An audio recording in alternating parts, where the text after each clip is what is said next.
5 છોકરાઓ આપ્યા છે, એમાંથી એક છોકરાને હું આવતીકાલે મોકલીશ. કહેવાનો અર્થ અહીંયા કુટુંબની માટે મરવા માટે કોણ જાય એમાં ત્રણેયની સ્પર્ધા ચાલતી હતી.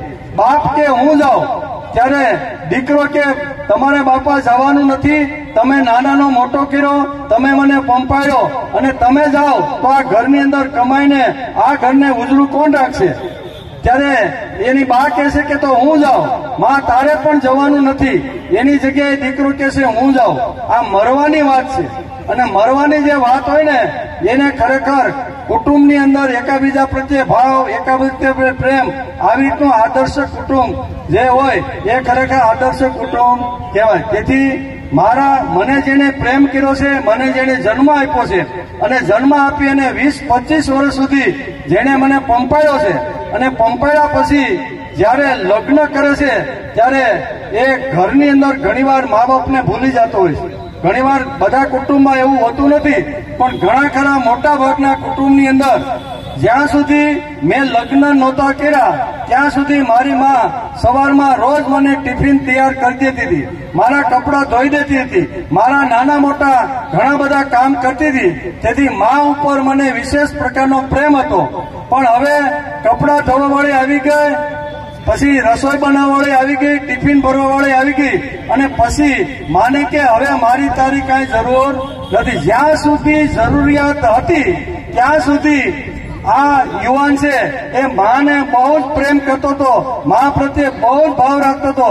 પણ જેવી પત્ની આવી, જે માની જગ્યાએ જે બધું કામ કરતું હતું એ પત્નીએ ઉપાડી લીધું અને પછી એમ કહે છે કે માં મને તારી હવે જરૂર નથી. જરૂર વગરનો પ્રેમ કરે એને દીકરો કહેવાય. અત્યાર સુધી તો માની જરૂર હતી એટલે રોજ નમસ્કાર કરે, રોજ ઘણું બધું માના માટે ઘણું બધું લાવવા મૂકવાનું કરે. પણ જયારે આવી રીતનું બધું જ કામ કરવાવાળા જયારે ગૃહિણી આવી જાય છે ત્યારે ઘણીવાર સમાજની અંદર એમ કહેશે કે માં મને ગમતી નથી. એટલે જરૂરિયાત હોય ત્યાં સુધી પ્રેમ કરે એને પશુ કહેવાય, અને જરૂરિયાત નથી છતાંય મા ઉપર એટલો જ ભાવ, એટલો જ પ્રેમ, એટલો આદર રાખે એને માણસ કહેવાય. માણસ અને પશુમાં એટલો ફરક છે, બરોબર? પશુ જન્મ આપ્યા પછી એનું બાળક નાનું મોટું થાય અને એકાદ વર્ષનું થાય પછી કોણ માં, કોણ ભાઈ, કોણ બાપ, કોણ દીકરો પશુમાં હોય.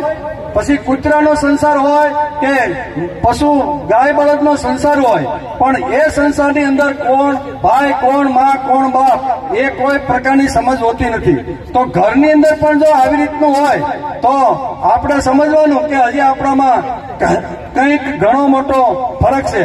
તેથી બહુ સરસ અહીંયા ઘણીવાર ઘણા પ્રસંગો આવી રીતના કરતા હોય કે જે ભૂમિની અંદર મારો જન્મ થયો છે, જે ભૂમિના કણ ઉપર, જે ભૂમિએ મારા ઉપર પ્રેમ કર્યો છે, જે ભૂમિનું પાણી પીને હું મોટો થયો છું, જે ભૂમિની અંદર હું મારી ગામની અંદર નીકળતી નદીઓની અંદર નાય અને તરતા જે શીખવો છે, આ બધું મારી ભૂમિ માટે પણ મને પ્રેમ હોવો જોઈએ. જેને જન્મ આપ્યો છે તે અને જે ધરતી ઉપર જન્મ થયો છે એના ઉપર મારો પ્રેમ હોવો જોઈએ. રામાયણનો એક પ્રસંગ છે. રામ જયારે રાવણને મારી અને વિભીષણને જયારે બધું લંકાનું રાજ્ય સોંપીને રાજ્યાભિષેક કરે છે, બરોબર ને? અને એ વખતે વિભીષણ કહે છે કે આ લંકાનો તમે સ્વીકાર કરો અને લંકાના રાજા તમે બનો. લક્ષ્મણ કહે છે કે વાત સાચી છે ભાઈ, તમારે આપણે આના ઉપર આપણે આ જેની શું કહેવાય જે વિત્તની આખી જે તિજોરી છે એની તિજોરીની ચાવી તો આપણે રાખવી જોઈએ. લક્ષ્મણ પણ પુરાવો કરે છે. ત્યારે અહીંયા ભગવાન શ્રીરામ બેને કહે છે કે જનની જન્મભૂમિ, એટલે કે હે લક્ષ્મણ આ જનની અને જન્મભૂમિ બે એવી છે કે જે સ્વર્ગ કરતા પણ શ્રેષ્ઠ છે. જન્મ આપનાર પણ સ્વર્ગ કરતા શ્રેષ્ઠ, અને જે ભૂમિ ઉપર હું જન્મ થયો છે એ મારી માતૃભૂમિ પણ સર્વ શ્રેષ્ઠ છે. એટલે કે જે ધરતી ઉપર મારો જન્મ થયો છે એના કણ અથવા એનું અન્ન ખાઈને પાણી પીને મોટો થયો છું, તેથી તેના પ્રત્યે પણ આપણી કૃતજ્ઞતા હોવી જોઈએ. કરેલો પ્રેમ અને કરેલું કામ ન ભૂલે એને પ્રકારના હાનિકાની કર્યા વગર અથવા કોઈ પણ પ્રકારના બાના બતાવ્યા વગર સતત લોકો ફરતા રહ્યા છે. આવતું મિલન સારું કેમ જાય એના માટે મિટિંગો કરે છે. જરૂર પડે તો એકાબીજાના ઘરે જઈ અને એકાબીજાના કામ માટે આવી રીતના આયોજન કરે છે. તો પહેલા તો આ સાથે સાથ જે આ ટીમના જે યુવાનો છે એ યુવાનોને આપણે પહેલા તાળીઓથી વધાવી લઈએ કે જે પોતાનું કામ હોય તો પણ ઘણીવાર આળસ ચડી જાય છે, પ્રમાદ થઈ જાય છે. તો આ તો કોઈ પણ પ્રકારની અપેક્ષા રાખ્યા વગર આ ગામના 250 ભાઈઓ બહેનોને ભેગા કરવા માટે જે રાત દિવસ જે પ્રયત્ન કરી અને આ મંચસ્થ સ્થાન ઉપર જે લાવવાને એ તો ખૂબ અઘરું છે. એટલે વાત આપણી એ છે કે આટલો કુબા ગામનો પરિવાર આટલો બધો હશે એ તો આપને 3 વર્ષ પહેલા ખબર નહોતી. એમ કે ભાંગા ટૂટા થોડા ઘણા કુટુંબો સુરતમાં આવીને વસ્યા છે, પણ જયારે પ્રથમ સ્નેહ મિલનની જયારે શરૂઆત કરી અને આ ચોથા સ્નેહ મિલનમાં જયારે આપણે નજર કરીએ છીએ ત્યારે આપણે એમ થાય છે કે 250 થી પોણા 300 લોકો કુબા ગામના નાનકડું એવું ગામ અને એ ગામમાંથી આટલા બધા વસવાટ કરવા માટે સુરતની અંદર આવ્યા છે. હવે સુરતની અંદર આવ્યા છીએ તો બહુ સરસ આવ્યા છીએ, એમાં કઈ ખોટું નથી. પણ ઘણીવાર આપણને એમ થાય કે આટલા મોટા 500-600 કિલોમીટર આપણું વતન છોડીને આપણે જયારે સુરતમાં સ્થાયી થયા ત્યારે આપણે જે કૃતજ્ઞતાનો જે ભાવ છે, કરેલો પ્રેમ અને કરેલું કામ જે ન ભૂલે તેને કહેવાય કૃતજ્ઞતા. કૃતજ્ઞતાને જે પ્રથમ પાયાની જો કોઈ વાત હોય તો એ મા બાપ છે કે જેણે મને આ જગતની અંદર લાવવા માટે જેમણે પ્રયત્ન કર્યો છે અને જેમણે બાળપણથી શરૂઆત કરી અને 20-22 વર્ષ સુધી પંપાળી મોટો કર્યો. જે કાંઈ નાની મોટી જરૂરિયાત હતી એ બધી જરૂરિયાત મા બાપે પૂરી કરી છે. તેથી ભારતીય સંસ્કૃતિના પાયાની અંદર મુખ્ય 2 વાતો આવે છે કે માતૃદેવો ભવ અને પિતૃદેવો ભવ. મા ઈ જ તારો દેવ છે, પિતા એ તારો દેવ છે, જેણે તને જન્મ આપ્યો અને જન્મ આપ્યા પછી તું સારો થા, મોટો થા, સંસ્કારી થા, ભણી અને આગળ વધ. એના માટે જે કાંઈ ત્યાગ કરવાની જે વાત છે એ બધી ત્યાગ કરી અને આપણા માટે આટલું સહન કર્યું છે. તો આપણે પ્રથમ તો જેણે મને જન્મ આપ્યો છે તે, પછી ઘણીવાર આપણે એમ થાય કે જન્મ આપીને મા બાપ છૂટી જતા નથી, પણ સંસ્કાર આપણી અંદર આવે. આપણે સારામાં સારો અભ્યાસ કરી, સારામાં સારો બિઝનેસ કરી, એના માટે જેમણે રાત દિવસ પ્રયત્ન કર્યો છે એવા મા બાપને આપણે રોજ યાદ કરી, નમસ્કાર કરી અને આપણે આપણા કાર્યની શરૂઆત કરવી જોઈએ. ઘણીવાર આપણે એમ થાય કે મા બાપને નમસ્કાર શા માટે? તો જેણે મને સંભાળ્યો, જેણે મને પાલન પોષણ કર્યું, જેણે મને સુંદર મારું જીવન બને, મારું જીવન સંસ્કારી બને અને હું સારો થાવ, એના માટે કોઈ પ્રકારની અપેક્ષા રાખ્યા વિના રાત દિવસ જેમણે પ્રયત્ન કર્યો છે એને પ્રથમ નમસ્કાર કરવો જોઈએ. તેથી જૂના કાળની અંદર એક પદ્ધતિ હતી કે બાળક નાનાથી મોટું થયું, ધંધામાં ગયો, પ્રથમ પગાર આવ્યો કે નોકરીમાં ગયો અને પ્રથમ પગાર આવે ત્યારે એ મા બાપ પાસે જાય છે. મા બાપના પગ પાસે પ્રથમ પગાર મૂકી અને કહે છે કે બાપા તમે મને જન્મ આપ્યો, મોટો કર્યો, સંસ્કાર આપ્યા, મારા માટે ઘણી બધી વસ્તુનો તમે ત્યાગ કર્યો, આટલો મોટો તમે ત્યાગ કર્યો છે અને તમારા લીધે મને આ પોસ્ટ ઉપર અથવા આ ધંધા ઉપર આટલું મોટું મને સન્માન અને આટલો મોટો મને પગાર મળે છે. તેથી એ બાળક, એ યુવાન બાળક બાપના ચરણની અંદર પ્રથમ પગાર અથવા પ્રથમ જે ધંધાની જે આવક છે એની પાસે મૂકે છે. ત્યારે બાપ કહે છે કે ભાઈ હું તો નિવૃત્ત થઈ ગયો છું, હવે મેં તારા લગ્ન કરી દીધા, એટલે હવે મારે કોઈ પ્રકારનો વ્યવહાર કરવો નથી, એટલે આ પૈસા તું તારી પાસે રાખ. આ યુવાન કહે છે કે મારી પાસે નહીં, તમારે પુરુષાર્થ કર્યો, પરસેવો પાડ્યો, રાત દિવસ જોયા વગર ખેતીના કામની અંદર ઘણીવાર ઘણી બધી અગવડતા આવી છે, એમાંથી તમે મોટો કરીને આટલા મોટા સંસ્કાર આપીને મને આ પોસ્ટ ઉપર પહોંચાડ્યો છે, તેથી આ વિત તમારા ચરણમાં ધરું છું. ત્યારે બાપ કે હું તો નિવૃત્ત થઈ ગયો છું, આ જે છે એ તારી માને આય, માની પાસે જઈ અને નમસ્કાર કરીને જ્યારે યુવાન કહે છે કે માં તે મને પાળ્યો પોષો મોટો કર્યો, તેથી હું જે પ્રથમ કમાણી કરીને લાવ્યો છું એ તારા ચરણ ઉપર મૂકીને તને નમસ્કાર કરું છું. માં પણ એમ જ કહે છે કે બાપા કે ભાઈ હું તો અમે તો હવે નિવૃત્ત થઈ ગયા છીએ, તેથી હવે અમારે આ પૈસાની જરૂર નથી, જ્યારે જરૂર પડશે ને ત્યારે તમારી પાસેથી માંગી લઈશે. આ સ્વીકારવા માટે તૈયાર નથી ત્યારે માં એમ કહે છે કે આ લક્ષ્મી તું જેની સાથે પરણ્યો છે એ ઘરની લક્ષ્મી હમણાં પરણીને આવી છે, વ્યવહાર એને કરવાનો હોય, તેથી આ પૈસા તું એને આપ. એને જયારે આપવા માટે જાય છે ત્યારે એની ઘરલક્ષ્મી ગૃહલક્ષ્મી કહે છે કે હું તો હજી તાજી પરણીને આવ્યું છું, આ ઘરની અંદર કેમ રહેવું, કેમ ખાવું, કેમ વ્યવહાર કરવો, શું વસ્તુ લાવવી એ તો હું હજી નવે નવી છું, આ પૈસાનો હું સ્વીકાર કરતી નથી. આમ કરી અને બાપ પણ આ સ્વીકારે નહીં, મા પણ સ્વીકારે નહીં, પરણીને આવ્યો છે તે પત્ની પણ ના પડે છે. ત્યારે આ યુવાન વિચાર કરે છે કે પહેલી કમાણી હવે મારે ક્યાં આપવાની, ફરીથી બાપા પાસે જાય છે કે બાપા આનું સોલ્યુશન શું છે. ત્યારે આખો પરિવાર ઘરની અંદર નાનકડું એવું દેવઘર બનાવ્યું હોય છે, નાનું એવું ભગવાનનું મંદિર હોય છે, આખો પરિવાર ત્યાં જાય છે અને બાપ એમ કહે છે કે ભગવાનના ચરણમાં મૂકી દે અને જેને જોઈએ છે, શાકભાજીના જોતા હોય, દૂધના જોતા હોય, ટિકિટ ભાડુંના જોતા હોય, પેટ્રોલના જોતા હોય ને એ બધા જેને જેવી રીતના જોઈને એ બધા આમાંથી લેતા જશે. આને કહેવાય આદર્શ કુટુંબ, આને કહેવાય ધન્ય ગૃહસ્થાશ્રમ. ધન્ય ગૃહસ્થાશ્રમ કઈ આકાશમાંથી પડતો નથી. આપણે ઘણી વાર કહેવત છે ને કે by money you can have house but not home. અંગ્રેજીમાં એક કહેવત છે કે by money you can house but not home. પૈસાથી તમે ઘર ખરીદી શકો, મકાન ખરીદી શકો છો, પણ ઘર ખરીદી શકતા નથી. ઘર તો બનાવવું પડે.